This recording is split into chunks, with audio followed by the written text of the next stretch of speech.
Assalamualaikum warahmatullahi wabarakatuh. Selamat siang, salam sejahtera, namo buddhaya. Yang saya hormati Kepala SD Gunung Mungkal 2 beserta Dewan Guru yang berbahagia. Pada hari ini sesuai dengan jadwal yang sudah direncanakan, yaitu kita laksanakan penilaian praktik kinerja kepala sekolah terkait penyampaian visi misi sekolah yang nanti akan disampaikan oleh Pak Wiji, Sarjana Pendidikan Magister Pendidikan.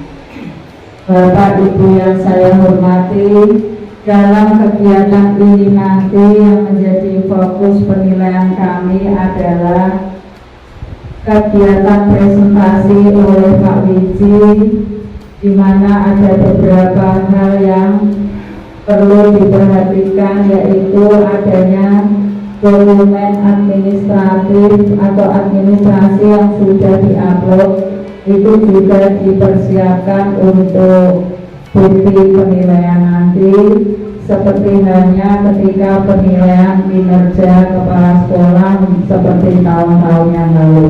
Hanya saja untuk tahun ini kita di konversi, yaitu masuk di kegiatan PMM dari kementerian, sehingga antara data yang sudah diupload oleh Bapak Kepala Sekolah nanti bisa sinkron dengan kondisi real di sekolah kita, yaitu SD Negeri Gunung Mungkal 2.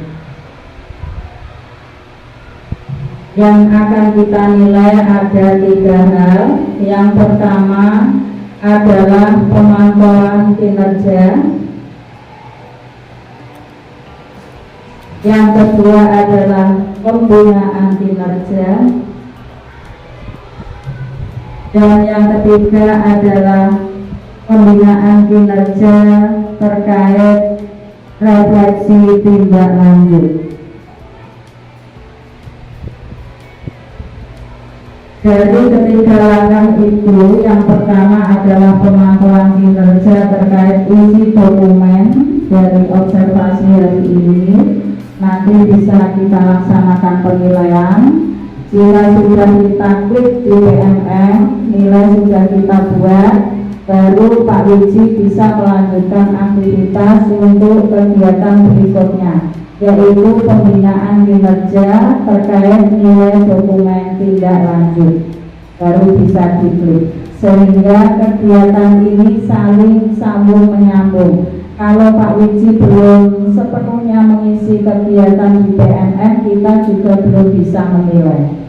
Nah, bukti kalau kita sudah bisa menilai atau pengawas sudah bisa menilai itu, di tampilan PMM pengawas atau tim kerja dari Disdik itu sudah ada label nilai berwarna biru untuk atas nama Pak Wiji, dan kali ini Pak Wiji sudah siap dinilai sesuai dengan jadwal. Oleh karena itu hari ini kita laksanakan penilaian sesuai apa yang sudah dipersiapkan Bapak Ibu semua selaku tim kerja SD, sehingga tidak hanya kepala sekolah yang sibuk melaksanakan atau mengisi dokumen-dokumen di kegiatan di PMM, tetapi saling mendorong dan saling terkait semua guru dan tenaga kependidikan sebagai sivitas akademika di SD Negeri Gunung Mungkal 2 ini. Jika satu guru belum bisa mengisi PMM, berarti belum semua atau kepala sekolah belum siap dinilai. Maksud ya Bapak Ibu, itu kiranya yang bisa kami sampaikan. Semoga nanti hasilnya menjadikan pendidikan di SD Negeri Gunung Mungkal 2 ini menjadi lebih baik, dan yang endingnya adalah demi peningkatan mutu pendidikan yang berpusat pada siswa. Sebelum kami tutup, ada tambahan sedikit bahwa untuk rubrik observasi praktek kinerja itu juga ada kegiatan penilaian perilaku kerja dari Pak Wiji yang nanti ada beberapa hal yang kita nilai, yaitu ada 3 butir penilaian dari penyuluh. Yang pertama adalah kepala sekolah mempresentasikan visi misi sekolah secara konkret, terstruktur, dan mudah dipahami. Nanti panjenengan bisa memberikan masukan selaku audien ya, kalau misalkan kok kurang bisa dipahami, bisa memberikan usulan atau saran dan sebagainya. Penilaian yang kedua yaitu terkait melibatkan audiens sepanjang presentasi yang meliputi perhatian, interaksi, dan respon aktif dari audiens. Yang ketiga, kepala sekolah mengajak audiens untuk beraksi sesuai peran dan tanggung jawab masing-masing. Itu kiranya yang bisa kami sampaikan, kurang lebihnya mohon maaf. Untuk waktu selanjutnya kita serahkan sepenuhnya kepada Pak Wiji selaku Kepala SD Negeri Gunung Kidul yang saat ini sedang kita nilai. Terima kasih. Billahi taufiq wal hidayah. Wassalamualaikum warahmatullahi wabarakatuh. Selamat siang.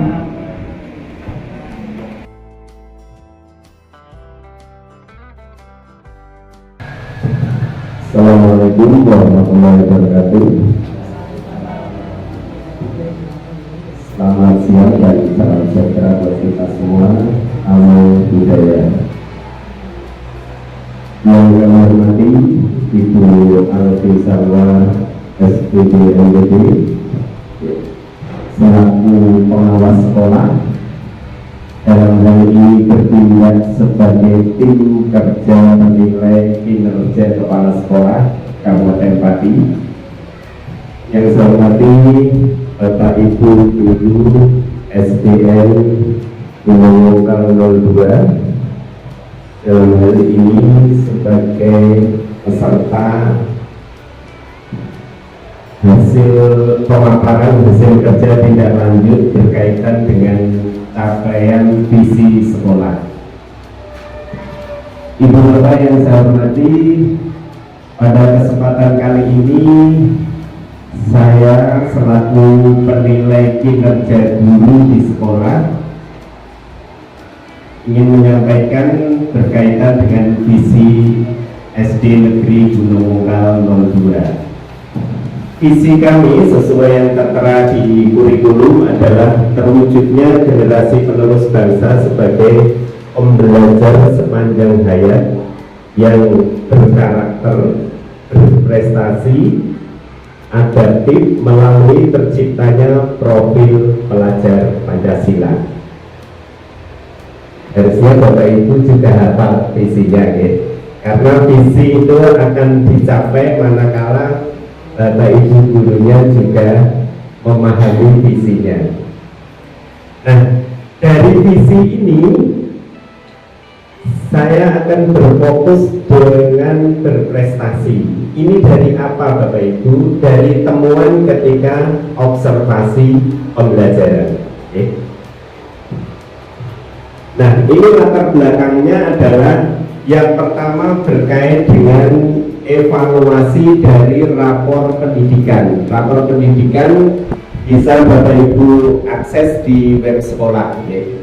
Karena sudah ada rapor pendidikan tahun 2023 yang diterbitkan di tahun 2024.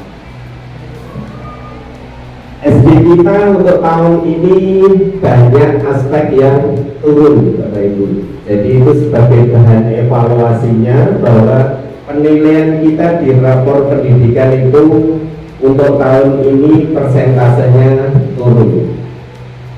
Nah, turunnya di hal apa? Penurunan terbanyaknya itu di literasi dan numerasi. Nah, nanti di literasi numerasi itu apanya yang menurun bisa dilihat di rapor pendidikan. Kembali ke observasi di PMN.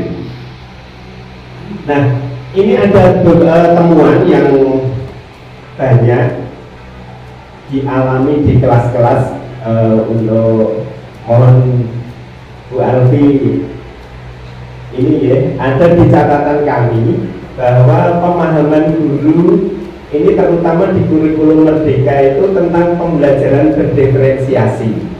Sebetulnya ini adalah materi di pendidikan guru penggerak, tapi karena ini pendidikan guru penggerak hanya Bu Erna yang baru mau memulai, jadi pembelajaran berdiferensiasi ini memang belum familiar.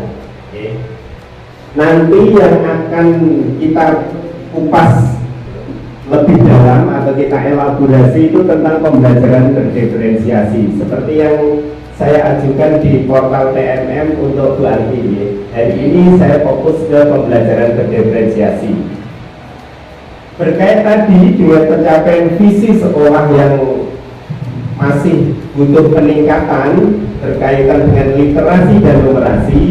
Bapak Ibu mohon untuk meningkatkan pemahaman berkaitan dengan pembelajaran berdiferensiasi.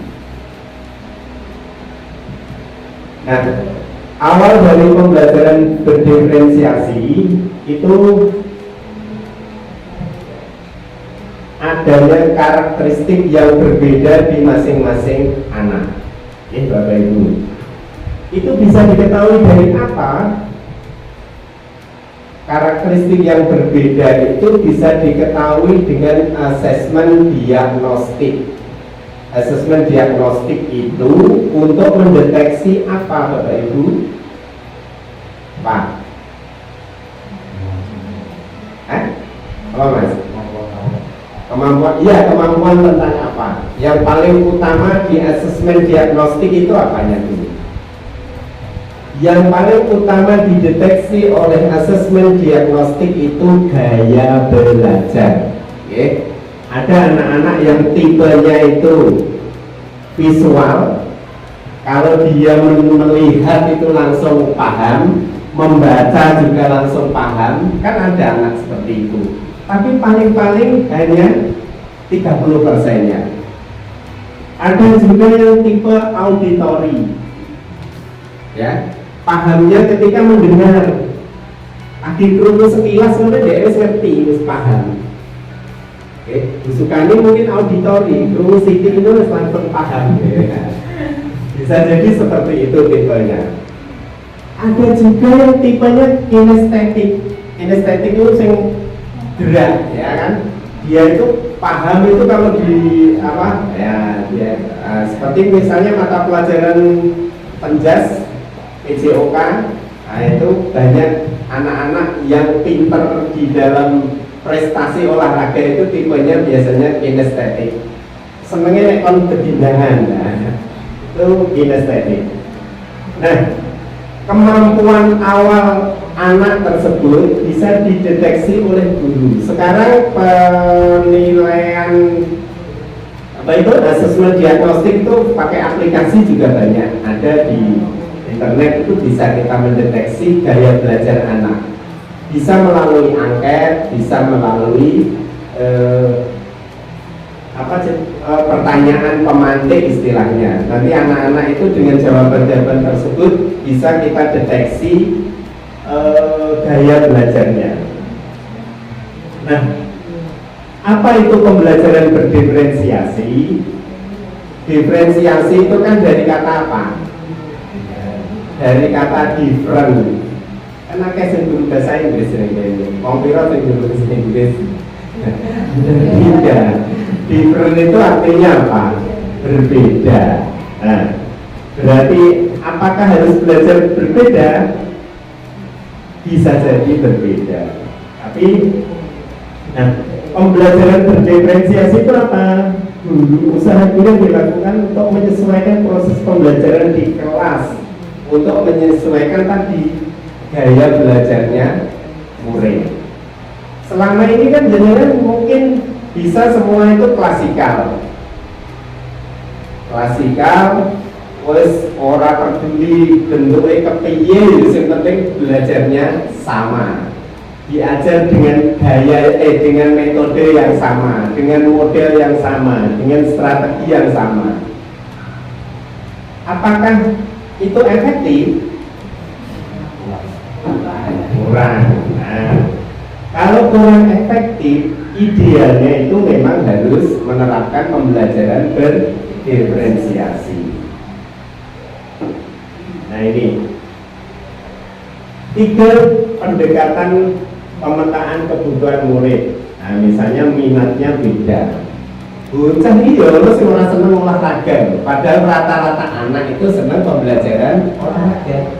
Oh, anak saya sendiri tuh tidak suka olahraga, ya. Dia itu tidak terlalu suka dengan pembelajaran olahraga. Tapi sebagian besar anak, mungkin 90% ya Mas Faisal, 90% anak itu senang nih kalau cikrak-cikrak itu, lari-lari di lapangan itu mesti anak-anak suka. Nah, untuk yang 10% yang tidak suka tadi mungkin tidak tipe kinestetik. Kemudian kesiapan belajar. Guru itu yang paling apik. Nah, ini kok ciri-cirinya loh. Guru yang paling apik itu guru apa saja? Menurut penelitian guru PNS, guru pelelek loh. Khususnya saya tidak di ASN ini dari guru masuk kelompok guru yang paling elek. Guru yang paling bagus guru yang apa?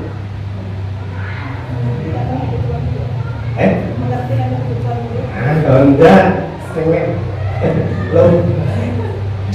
guru yang paling bagus itu guru yang mau praktek ngajar dan ditunggui oleh penilai. Itu mesti guru paling bagus. Karena apa? 1, RTP-nya mesti lengkap. 2, medianya mesti dipersiapkan. Contoh Mbak Anita, kalau ada mulang yang tak tenggoni, ya tetap medianya lengkap. Yang ketiga, penilaiannya mesti dipersiapkan benar-benar. Itu mesti guru sampai praktek ulang. Terlepas guru PNS, guru tidak. Ya paling banyak itu mahasiswa keguruan itu. Dia kalau mau praktek ngajar mesti bawa segepok itu. Nah, tinggal lagi ke Bu Sutani, besok bawa segepok apa enggak. Tapi belum saya lihat bagus sekali ya. Nanti tantangannya jenengan ke depan ini besok lagi bawa media sing akeh. Berarti persiapannya banyak kayak itu. Nah, ini anak-anak itu cirinya Bapak Ibu, guru itu cirinya agak sing teman-teman itu tahu gurine ana serunggut karya anak. Serunggut karya anak. Ayo terlepas siapa nanti yang punya di kelas-kelas itu ya ada kontribusinya guru mapel di SD itu apa? Agama dan PJOK. Nah, agama PJOK jarang kalau sebagai produk kan. Yang banyak apa? Hasilnya apa? Penilaiannya apa? Penilaian unjuk kerja PJOK. Kalau agama, misalnya mapel agama, apa kesukaannya?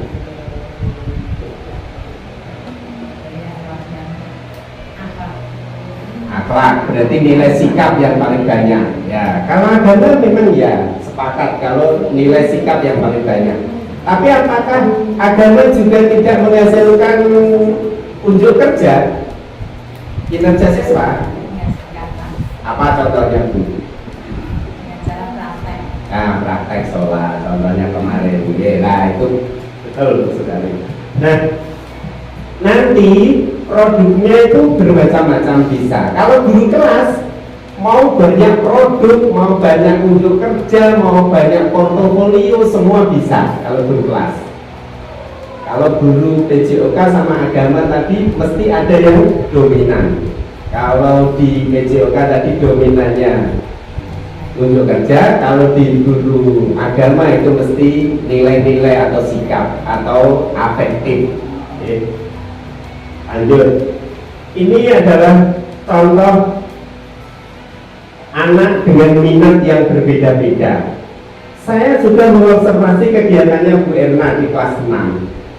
Bisa jadi anak sing buandel sing nakal, tapi kalau disuruh membuat rangkaian listrik itu malah pinter dewe dan tadi urep berfungsi dengan baik. Rangkaian listriknya belum tentu yang paling pinter yang biasanya dia kognitifnya bagus, dia bisa merangkai dengan baik. Nah, itulah kita bisa mendeteksi minat belajarnya anak terhadap bidang apa. Itu juga harus dideteksi oleh seorang guru. Minat belajar ini bisa. Yang perlu dipersiapkan itu apa kalau untuk pembelajaran berdiferensiasi? Yang paling awal apanya dulu? Minat muridnya. Itu kan, ya itu tadi kan penilaiannya mas. Yang awal lagi apa? Yang awal setelah mendeteksi minat melalui asesmen diagnostik tadi apa? Bahan ajar. Bahan ajar apa saja mas? Media, betul. RPP, betul ya. Mas Faisal baru lulus PPG ya. Baru keburu-keburu ini lulusnya. Yang dipersiapkan itu seperti itu. Berarti RPP-nya siap, medianya siap, alat penilaiannya juga siap. Nah, itu Sukani nanti bisa tanya Mas Faisal kalau tidak bisa. Perlu dipersiapkan kedua, kesiapan belajar siswa. Ayo, generasi Pak itu orang tuane, jangan ngasih WA terus kita tidak persiapan di sini. Ya. Kita mengondisikan anak dari rumah untuk membawa sesuatu, itu memang harus kita pikirkan waktunya yang pas. Ya. Ya, Sukani ini perlu diperhatikan, nanti dia mau ibunya mempersiapkan dengan ya, harus koordinasi dengan orang tua. Ini kesiapan belajar anak itu penting. Anak itu kalau tidak disiapkan misalnya kalau ada materi itu biasanya saya lihat Bu Narti juga banyak praktiknya itu. Anak membawa bus selendang misalnya itu. Nah itu juga termasuk kesiapan belajar anak. Anak membawa alat sholat itu juga termasuk kesiapan belajar anak. Anak membawa alat-alat elektronik untuk praktik di kelas 6 itu juga termasuk kesiapan belajar. Kesiapan ada apa saja? Bisa beberapa bentuk. Sesuai apa? Sesuai apanya? Sesuai karakteristik materinya. Nah, kan materi ini apa? Sing disiapno apa lah niku? Harus. Nah, ini kita juga punya penilaian awal. Nah, kita masuk ke pembelajaran berdiferensiasi. Diferensiasi tadi sepakat kan berarti ada perbedaan. Diferensiasinya itu ada 3 Bapak Ibu. Yang pertama itu diferensiasi konten. Konten itu contohnya begini. Jenengan itu masuk kemarin saya mempersiapkan disukani untuk praktek sholat itu. Konten sholat itu apanya sih yang mau diajarkan ke anak? Yang pertama mesti nilai-nilai atau manfaat dari sholat itu. Misalnya nek sholat minta hujan ya mestinya fungsinya supaya turun hujan. Sholat tahajud misalnya fungsinya untuk apa? Sholat 5 waktu, nah kan beda-beda. Kemudian caranya bocah ben iso sholat itu kepiye? Bisa diajari sholat secara langsung, gurunya praktek sholat, anaknya memperhatikan. Bisa juga diputarkan video tentang sholat, tentang praktek sholat. Kan anak mengikuti langkah yang ada di video. Atau juga bisa ditunjukkan gambar yang langkah-langkah sholat. Tapi nanti itu bisa dipilih mana yang paling efektif. Yang paling iso nek piye? Bocah nek diajari sholat langsung apa nonton video, apa melihat gambar. Oke. Nah, ada juga diferensiasi proses. Proses berarti apanya? Proses itu berarti langkah-langkah pembelajarannya tadi. Oke. Ada juga diferensiasi produk. Nah, ini yang perlu banyak diperhatikan. Anak zaman sekarang itu ketika contoh kelas 6 sama pun maminya. Ya, misalnya ada anak itu di kelas itu diam saja. Coba di medsos, mereka narsisnya iya, ngomongnya juga lancar, menyanyi juga lancar. Nah, mungkin ini kita butuh diferensiasi produk. Misalnya tentang membaca puisi. Bisa jadi anak itu ada yang seneng pede kalau baca puisi di hadapan audiens, di depan kelas, moco dengan arte koncone, dia akan bagus. Tapi ada juga loh yang nggak berani. Wah, mana yang betul-betul karena kalau maju-maju. Tapi coba suruh ngirim baca puisi di TikTok, bisa jadi dia pede. Karena audiennya di alam maya, tidak di hadapannya, ya. Nah, produknya itu bisa bermacam-macam. Tidak harus satu produk atau satu bentuk. Dulu kalau membaca puisi itu kan zaman dulu kan dipanggili oleh gurunya satu-satu ke depan kelas membacakan puisi satu-satu itu.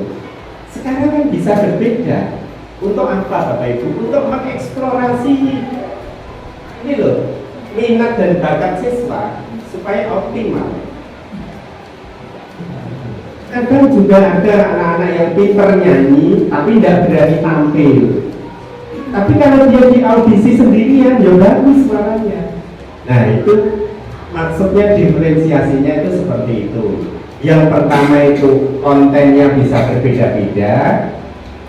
Yang kedua prosesnya bisa berbeda-beda. Bocah pinter itu nek sing ini OSN ke Anita itu ya masih dimarahi rumus 5 menit. Paham bisa. Nah, ada yang seperti itu. Oh, saya kudu dijelen, ternyata sekesok iya lagi mungkin satu hitungan saja. Bisa jadi kemeringat dan darah tutup ya. Tapi anak-anak seperti itu tidak harus kita buatkan pembelajaran yang berbeda. Harusnya dia diberi materi atau bisa jadi targetnya yang berbeda. Nah, nek usah sing jelas ora patek mudeng ngitung meh dikongkon soal implementasi KPKFTB misalnya, yo kesuk ya ora dadi. Nah, itu yang berbeda nanti bisa jadi tagihannya atau produknya. Sone sepiro ya. Nah, ini di presensi konten tadi proses ini yang paling banyak. Prosesnya guru perlu memahami. Misalnya ini, apakah dia harus belajar secara klasikal ataukah dia harus belajar secara berkelompok? Oke. Apakah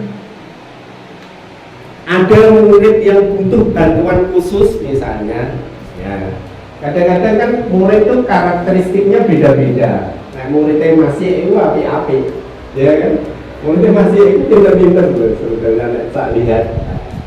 Itu memang bisa klasikal karena diajari dengan cara yang sama, dia kabeh paham. Terus Adel CS itu kelas 3 ya Bu. Nah, kelas 3 juga lumayan bagus. Itu klasikal juga bagus. Tapi kelas 4 kelas 4 itu beda kayaknya. Karakteristiknya kelas 4 itu diferensiasi itu penting. Siapa Bu Lina? Nek ulang bakalan narsis neng medsos, ya bagus, tapi nek bakalan maju ya nggak mau, begogok, iya. Nah, itulah perlunya diferensiasi dalam produk tadi. Nah, ini memberikan murid tantangan atau keragaman, jadi targetnya beda-beda. ya kan? Sama dengan kelas 6 tadi tentang rangkaian listrik, ditangkoi definisi nih, bocah pinter-pinter ini pasti jawab karena dia membaca. Tapi kalau disuruh mempraktekkan belum tentu bisa. Disoko sing iso ya balai asli, balai itu sing gedung-gedung malah ada ya. Disuruh praktek kan dia senang. Memberikan murid bagaimana mengekspresikan tadi, kajiannya tadi ya, mengekspresikan hasil belajarnya. Ini biasanya kalau yang unjuk kerja tadi. Nah, lingkungan belajar yang mendukung. Siapa yang harus menciptakan lingkungan belajar yang mendukung? Guru. Ya, guru. Jenengan berarti PR. Pembelajaran berdiferensiasi pasti repot, yang jelas. Karena apa? Kita harus menyediakan satu sumber belajar yang berbeda-beda. Apakah harus dilaksanakan setiap hari? Tidak harus. Kan ada materi-materi tertentu yang bisa disampaikan secara klasikal dan ada yang harus disampaikan secara berdiferensiasi. Apakah diferensiasinya harus ketiga-tiganya? Tiga-tiganya apa tidak? Tidak, sesuai dengan kebutuhan. Kalau misalnya alat ukurnya itu harus dengan tes, kan nggak perlu diferensiasi produk, karena nggak dapat produk dari sisi tes, walaupun suatu contoh begini, materi matematika tentang debit misalnya, debit bisa prosesnya beda-beda. Bocah pahamnya nek dijak neng kali, ana benda sing dikenterno terus diukur. Ada juga yang didoli rumus langsung iso. Tapi tagihannya di produknya kan sama. Dites saja dikasih soal cerita. Nah, itu yang beda hanya apanya? Diferensiasi prosesnya saja. Produknya sama karena produknya hasil tes tadi. Paham ya? Paham banget kan? Ya.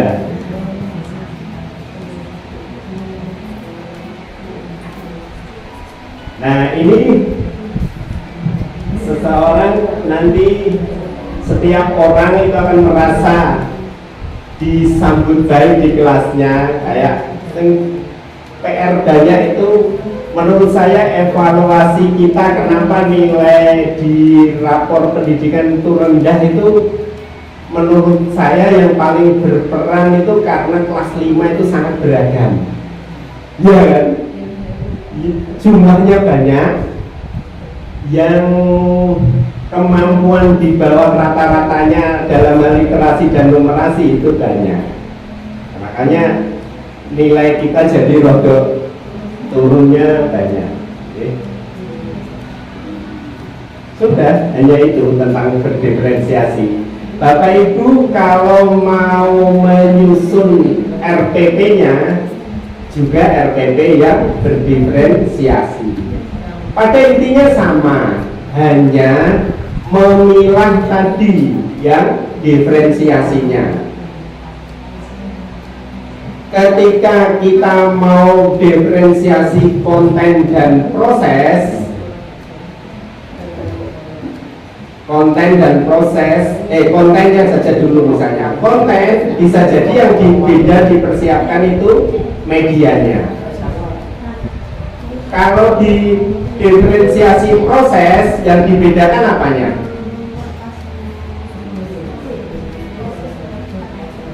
Berarti apanya? Langkah pembelajarannya atau sintaknya. Nah, kalau proses itu mesti langkah pembelajarannya yang berbeda-beda. Kalau yang produk, berarti yang beda di RPP-nya apa? Asesmennya atau penilaiannya. Kalau produknya itu beda. Orang bocah sing isone itu diukur nganggo tes, mau bocah sing butuh buku itu gampang banget nek dinilai dengan tes. Ada juga yang harus nek dibedai langsung secara lisan tuh ya ada anak-anak yang seperti itu. Jenengan pernah lihat nggak anak-anak yang olimpiade, yang OSN, yang pinter-pinter fisika, kimia itu jarang yang nulis. Mereka itu hanya demai batu ketemu jawabannya. Ada anak-anak yang tipe seperti itu, dia nggak suka nulis, nggak suka orek-orek. Ada juga anak yang tipenya harus rumput pakai rumus, diketahui, ditanya, terus rumusnya apa, baru dihitung, nanti disimpulkan. Panjang prosesnya, lama. Tapi kalau anak-anak yang tadi tipe awangan, saya itu senang biasa ngajari anak untuk berhitung cepat melalui awangan itu. Dia gini-gini saja nanti ketemu. Tapi itu tidak untuk semua anak. Ya mestinya dipilah-pilah tadi sesuai asesmen diagnostik. Oke, Bapak Ibu. Untuk sebelum kita akhiri, ada yang ingin bertanya?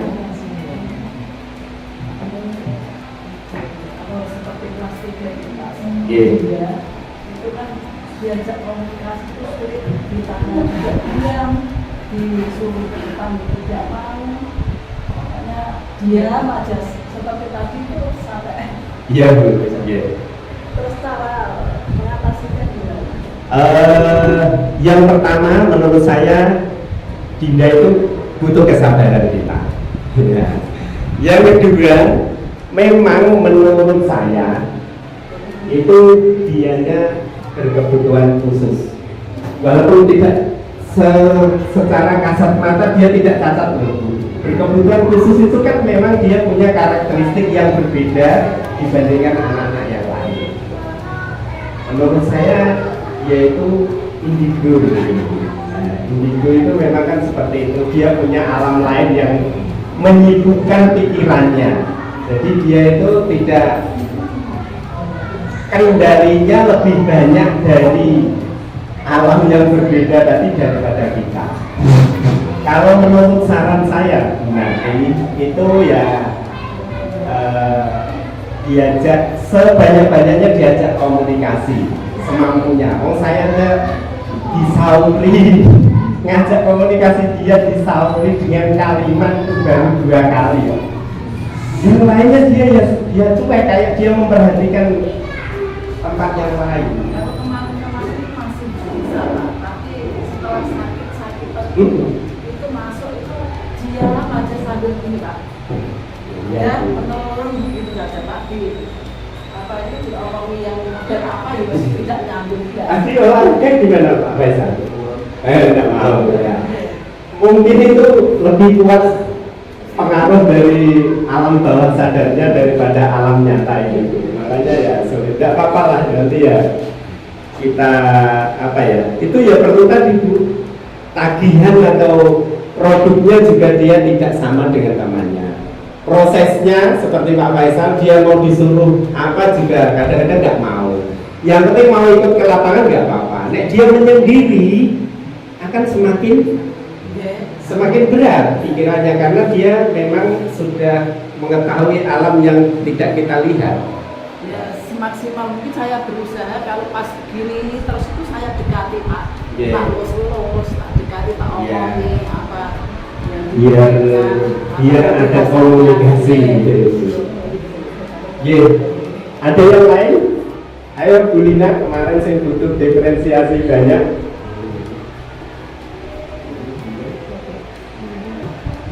Pak Faisal, ada pertanyaan? Bu Sukani? Pak Ye? Bu Emna?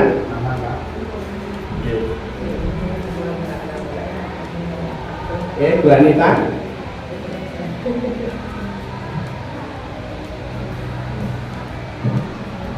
Bapak Ibu, itulah apa materi tentang pembelajaran berdiferensiasi.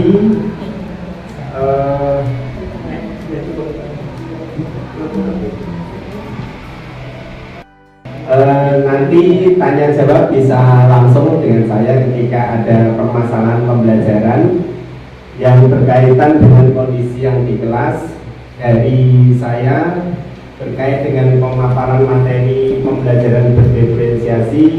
Saya akhiri, kurang lebihnya mohon maaf. Bila taufiq wal hidayah, wassalamualaikum warahmatullahi wabarakatuh.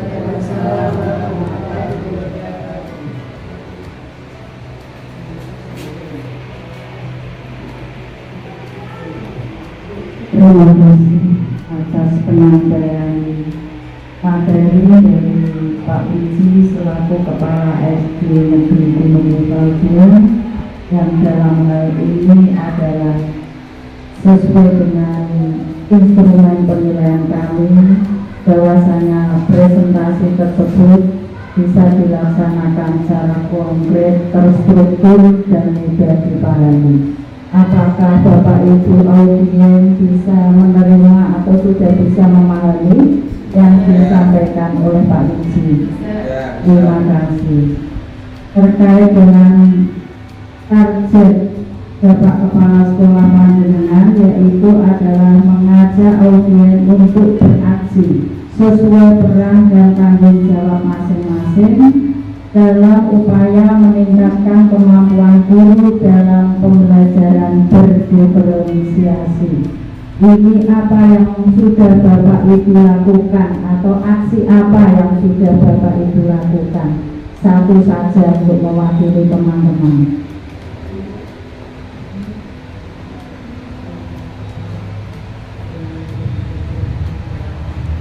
Karena kita tahu ya, Bapak Ibu, di kelas itu tidak hanya 1-2 siswa, tapi bahkan ada puluhan siswa yang memiliki masing-masing perbedaan. Satupun tidak ada yang sama, baik itu karakter atau penampilan fisik atau perilakunya, itu tentunya berbeda karena dari keluarga yang berbeda-beda, dalam kondisi ekonomi, pendidikan, lingkungan yang berbeda-beda. Termasuk yang sudah disampaikan oleh Bu Martin tadi, bahwa salah satu siswi atau siswa kelas 3 itu ada yang memiliki kebutuhan khusus atau inklusi, yaitu pendiam, karena dengan adanya kemampuan indigo, yaitu memahami atau mengikuti atau menyadari ada hal-hal yang di luar yang kita lihat dalam kehidupan nyata. Oleh karena itu solusinya kalau kita bisa usul itu diajak aktif, sehingga dia tidak sibuk dengan pikirannya sendiri, baik itu kegiatan fisik berupa kegiatan diberi alat-alat permainan, berhitung. Ini coba ada berbagai macam biji-bijian ditaruh di panci, kemudian disuruh milih satu persatu, mengumpulkan yang sejenis agar dia tidak berhalusinasi ataupun berangan-angan yang berlebihan sehingga tidak menyendiri atau diam diri. Itu salah satu kegiatan konkret atau aksi konkret dalam hal kemampuan untuk pembelajaran berdiferensiasi tadi, ya. Karena di kelas itu memegang banyak karakter siswa yang tentunya berbeda-beda, tidak sama. Oleh karena itu betul apa yang disampaikan Bapak Kepala Sekolah, bahwasanya sebelum pembelajaran berlangsung atau kegiatan pembelajaran berlangsung, lakukan asesmen diagnostik dulu. Perhatikan satu persatu. Asesmen diagnostik tidak perlu membuat soal ataupun tidak hanya kita membuat rubrik ataupun kuis dan sebagainya. Kita hanya cukup mengamati. Oh, anak ini kok belum siap, belum siapnya apa? Ditanya, sudah siap belum Mas, Mbak? Kenapa kok masih lari-lari di dalam kelas? Anak kemudian menjawab. Itu sudah termasuk asesmen diagnostik. Ada yang masih ngantuk, ada yang kemperut, ada yang masih tertawa-tawa, itu juga sebagai asesmen diagnostik, ya. Jadi yang namanya asesmen diagnostik itu tidak harus kita membuka buku daftar nilai kemudian memberikan soal dan sebagainya. Bisa melalui pertanyaan sambil kita pembelajaran berlangsung, itu sudah berupa asesmen diagnostik. Sudah ketemu jawabannya, Bu? Sudah melakukan aksi apa belum? Sudah. Contohnya, nanti didukung administrasi yang sudah dikumpulkan Bapak Kepala Sekolah ya, seperti RPP juga mendukung berbunyi ada bahwa di situ ada pembelajaran yang bersifat diferensiasi tadi, gitu ya. Kita menyesuaikan kemampuan siswa, kebutuhan siswa itu juga sudah termasuk. Oke. Terima kasih untuk kegiatan hari ini sudah berjalan dengan baik dan lancar. Nanti hasilnya penilaian ini sudah kita nilai namun belum bisa upload, sambil menunggu di-upload nanti bisa dilanjutkan ke penilaian perilaku ya Pak Wiji.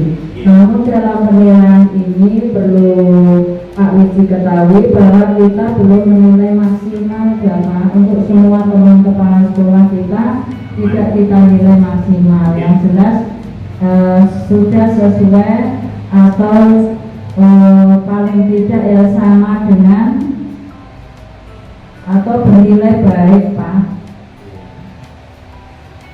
sama dengan ekspektasi ya, itu baik.